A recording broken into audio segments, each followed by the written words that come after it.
ये जनरेशन जो आज जनजी हुई है और 12 साल से इनकी सरकार है, तो आपने इस जनरेशन को विरासत में क्या दिया है?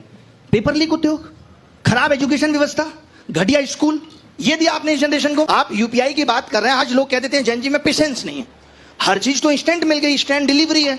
आपके जमाने में धुरंधर 2 मूवी आती है, उस पूरी मूवी गालियों से भरी हुई है। भाई टीचर हो तो पढ़ते क्यों नहीं हो? एक तरफा ही क्यों चलाए जाते हो? ट्रेन दोनों तरफ चलाओ। 2014 से पहले कैसा देश था ये भी जनता को बताओ, और जो बाद में था वो भी बताओ।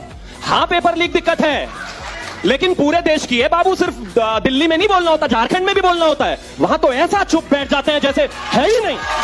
मेरे माइक में करंट है क्या? जैसे ही मैं बोलता हूं आप चिल्लाना शुरू हो जाते हैं। रुकिए जरा, अभी शुरुआत हुई है। ये हमारे महाशय ने दिल्ली को लेकर लिखा, जब दिल्ली में जंतर मंतर पर प्रोटेस्ट चल रहा था, इस्तीफा शिक्षा व्यवस्था सुधारने की शुरुआत है, और शिक्षा व्यवस्था सुधरेगी तो देश बदलेगा। इनसे पूछना जरा झारखंड पर कितने इस्तीफे मांगे, कोई बताओ जरा, लिखा हो तो कोई एक शब्द लिखा हो तो पढ़िए जरा, ये इनको बताइए कम अध्ययन करके आते हैं। भाई बेचैनी क्यों है? कौन गया कौन नहीं, इस्तीफा किसका हुआ ये बताइए।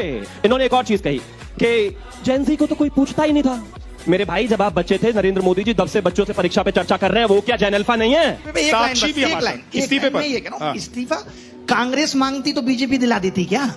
जैन जी ने मांगा, अब झारखंड के युवा नहीं मांग रहे इस्तीफा तो जबरदस्ती दिलाते। कोई मांगो इस्तीफा, हम तो कहते हैं कि हम खुद नारे लगाएंगे कि इस्तीफा लो, और जितनी सरकार की कमियां हैं हम तो कहते हैं कि पूरी सरकार भंग कर दो। भाई मांगो तो सही। अभिनव जी ये भी अभिनव जी नहीं जनरेशन बाल काले करने से कोई जेंजी नहीं हो जाता। ये तो आपने भी मांगा हुआ इस्तीफा, अब क्यों नहीं मांग रहे? कब मांगा भाई? तो फिर भी मांगा।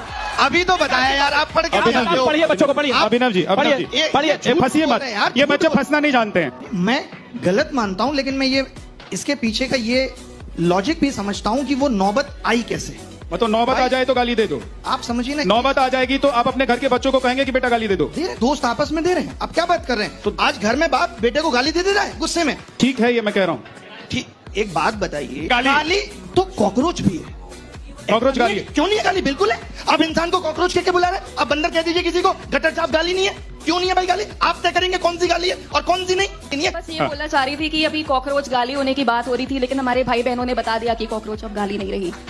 बिल्कुल सही बात है। तो अभी सही कैसे हो गया? अभी आप कह रहे थे कॉकरोच गाली है, अभी इसी पैनल में 3 बार आप पलट चुके हैं। अभी एक बार आपने कॉकरोच को गाली कहा। ये लोग ऐसे ही मुद्दा भटका के ये फंस गए।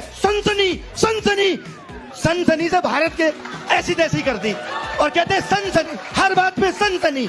देखिए वैसे एक बात तो है, ये हमारे अभिनव गुरुजी भी अगर किसी न्यूज चैनल में होते तो ऐसे ही नाच गाना ठीक ही करते, इसमें कोई दो राय नहीं है। देख रहे हैं आप, ये मैं बहुत बूढ़ा भी नहीं हूं और बहुत जवान भी नहीं, बच्चे गाली देते हैं, मान लेते हैं इस बात को, हम सब देते हैं। ठीक है, कैमरा पे बेचारे नहीं बोल रहे क्योंकि टीवी पाएगा तो माँ बाप को भी फेस करना पड़ेगा, लेकिन बच्चे गाली देते हैं। जैसे प्रीमेच्योर रिटायरमेंट हो जाता है ना, अभिनव जी का थॉट और जो तर्क है ना इतना प्रीमेच्योर है। कहते धुरंधर आई